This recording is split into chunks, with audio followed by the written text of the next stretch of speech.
mamy przekrój przez wiele dyscyplin wyścigów posamochodowych na całym świecie. Warto zwrócić uwagę, bo ja się zafascynowałem tym samochodem. To była jedyna okazja do zobaczenia w Polsce samochodów z serii NASCAR.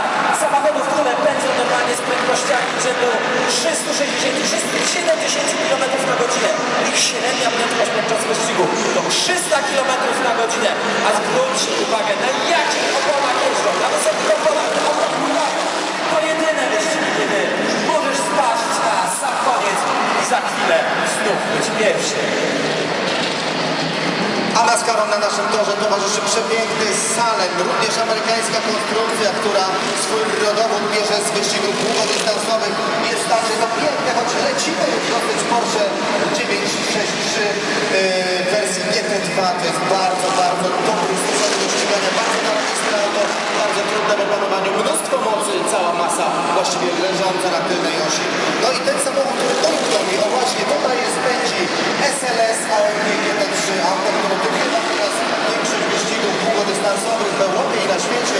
W styczniu zwyciężył wyścigu w Dubaju, teraz niedawno na 24-godzinnym wyścigu na Nordschleife, czyli taki północny tor Nürburgring. Posłuchajmy chwilę tych silników, posłuchajmy tego, jak to brzmi. Było dźwięk dominujący, to oczywiście widrażna ósemka samochodu NASCAR.